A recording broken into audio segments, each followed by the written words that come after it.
Assalamualaikum warahmatullahi wabarakatuh. Alhamdulillah Namis, kita balik lagi di pembelajaran tematik kita pada tema 1, selamatkan makhluk hidup, subtema 1 PB 123. Ayo selamatkan hewan dan tumbuhan.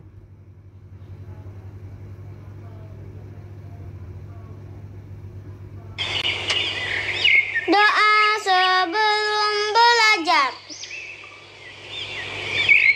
Bismillahirrahmanirrahim. Raditu billahi rabba wa bil islami dina wa bi muhammadin nabiyya wa rasula. Rabbi zidni ilman warzuqni fahman.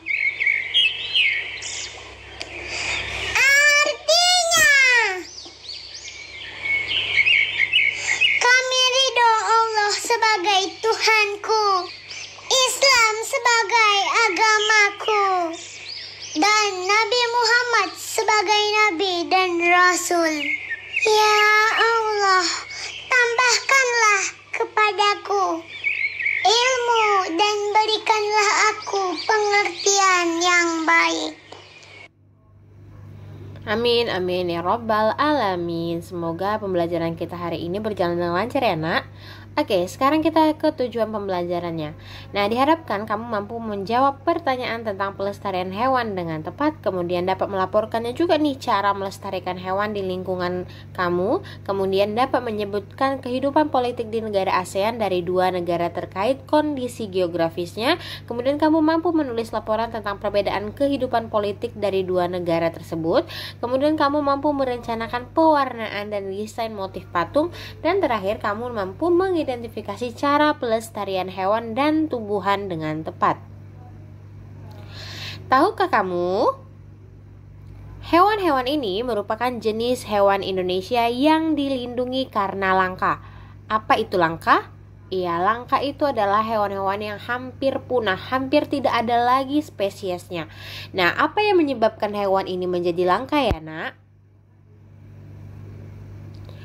Ayo lestarikan hewan dan tumbuhan langka Indonesia.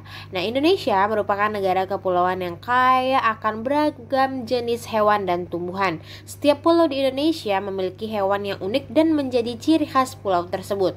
Komodo di Kepulauan Nusa Tenggara Timur merupakan salah satu contoh hewan langka yang dilindungi oleh dunia internasional.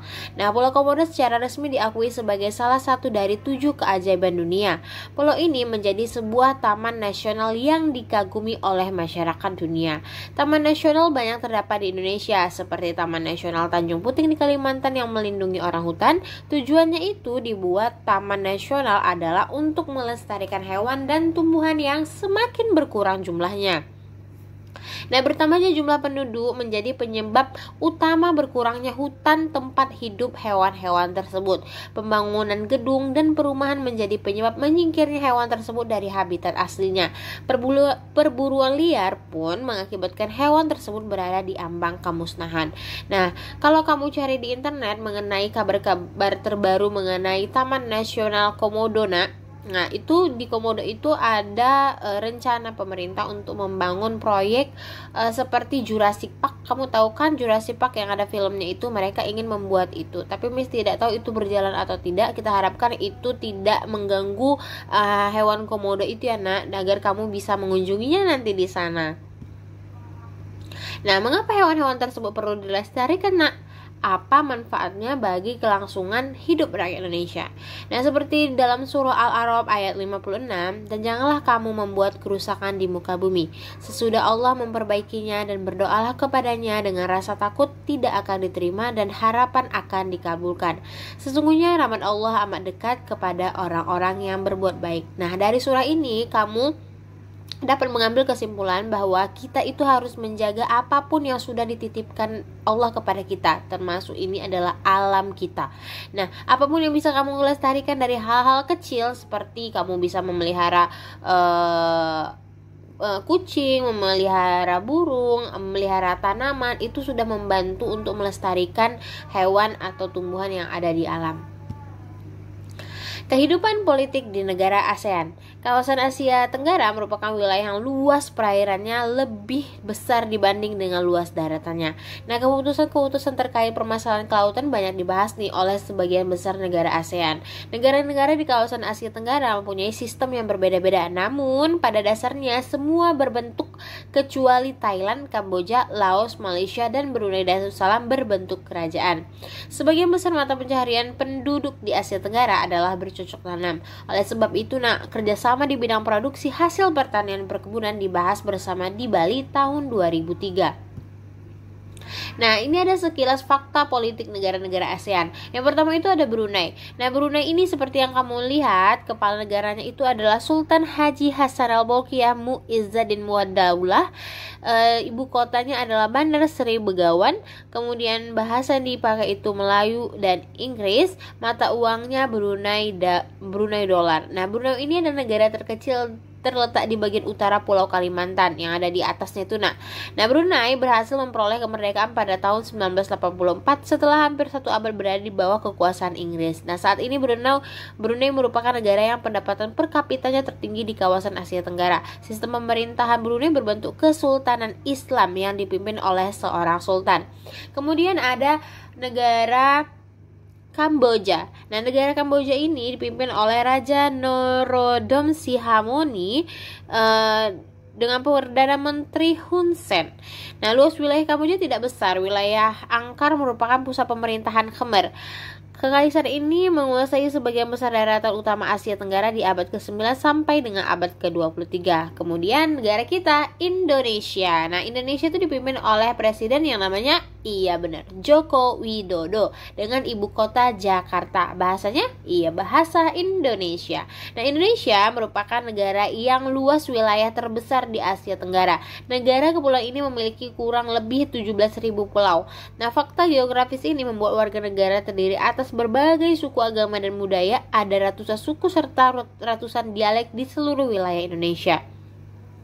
Kemudian ada negara Laos. Nah, Laos ini dipimpin oleh Presiden Bong Hong Forochit. Maaf ya kalau ada salah dalam pengucapannya. Nah, sekitar tahun 1800 sebagian besar Laos dikuasai oleh Siam. Kemudian Perancis mengambil alih dan memerintah di sana tahun 1893. Next, kemudian ada negara tetangga kita, Malaysia, yang dipimpin oleh Sultan Muhammad V. Nah, tahun 1400-an wilayah di Selat Melaka mulai dikenal sebagai pusat perdagangan. Sejak saat itu wilayah tersebut menjadi daerah yang diperebutkan. Nah, di tahun 1957 Federasi Malaya berhasil mendapatkan kemerdekaannya. Inggris juga menyerahkan Penang dan Malaka. Kemudian ada negara Myanmar. Nah, Myanmar ini dipimpin oleh Presiden Tin Kyaw. Nah, tahun 1948 Myanmar menjadi negara merdeka yang menganut sistem demokrasi parlementer. Kemudian ada Filipina yang dipimpin oleh Presiden Rodrigo Duterte. Nah, nama Filipina ini berasal dari Philip II, Raja Spanyol di abad 16. Nah, negara Republik Filipina diproklamasikan pada tanggal 4 Juli 1945 yang dikenal sebagai Hari Republik. Kemudian ada Singapura yang dipimpin oleh Halimah Yacob.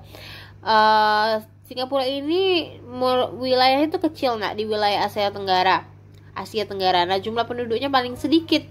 Selama masa kepemimpinan Lee Kuan Yew melakukan banyak perubahan. Ia dapat membagikan semangat bekerja warga Singapura untuk mewujudkan Singapura maju. Ya, karena maju negaranya.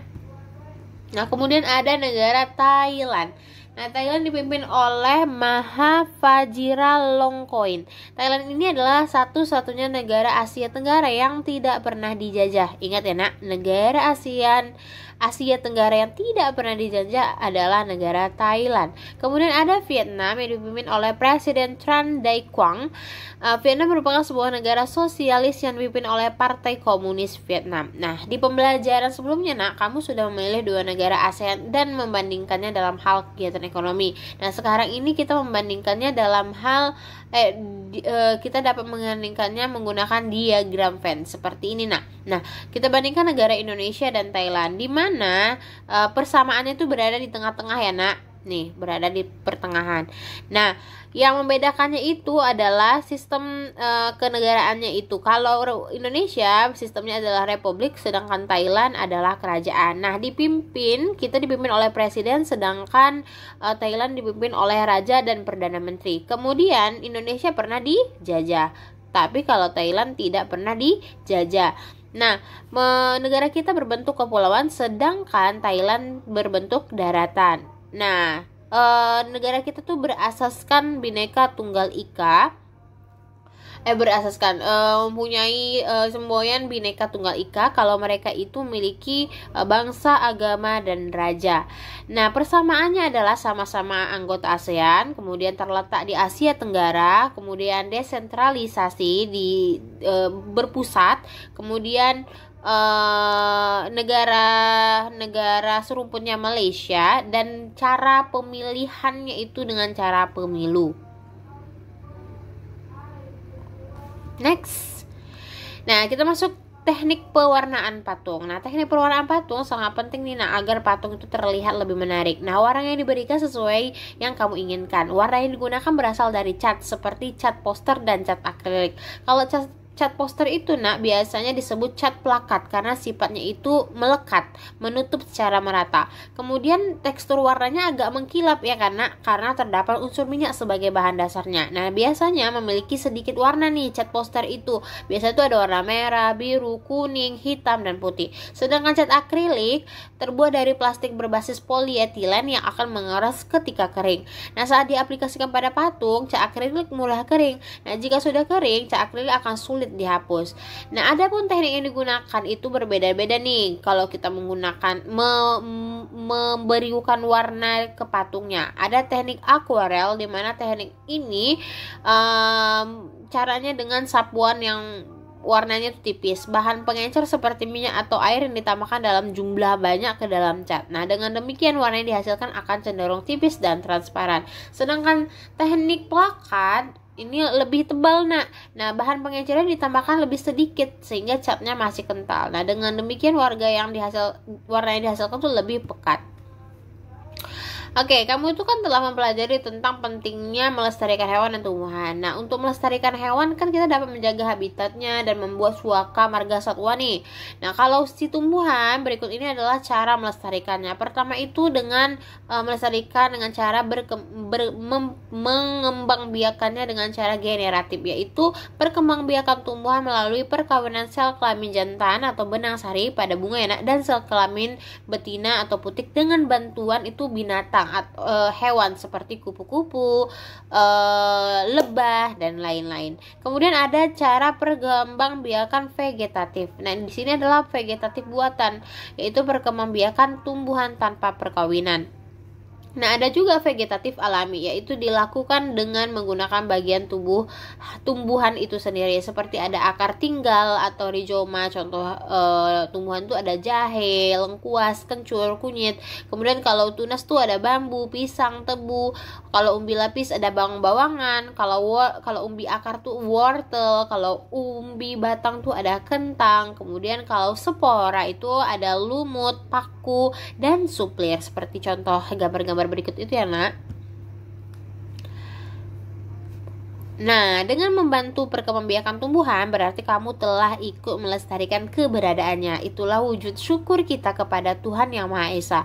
Seperti yang terdapat pada surah An-Nahl ayat 10, Dialah yang telah menurunkan air hujan dari langit untuk kamu, sebagiannya menjadi minuman dan sebagiannya menyuburkan tumbuh-tumbuhan, yang pada tempat tumbuhnya kamu menggembalakan ternakmu. Dia menumbuhkan bagi kamu dengan air hujan tanam-tanaman zaitun, kurma, anggur, dan segala macam buah-buahan. Oke, terima kasih sudah mendengarkan penjelasan Miss. Kalau kamu belum mengerti, kamu bisa mengecek kembali videonya. Kalau belum mengerti juga, kamu bisa menghubungi Miss langsung. Assalamualaikum, bye-bye.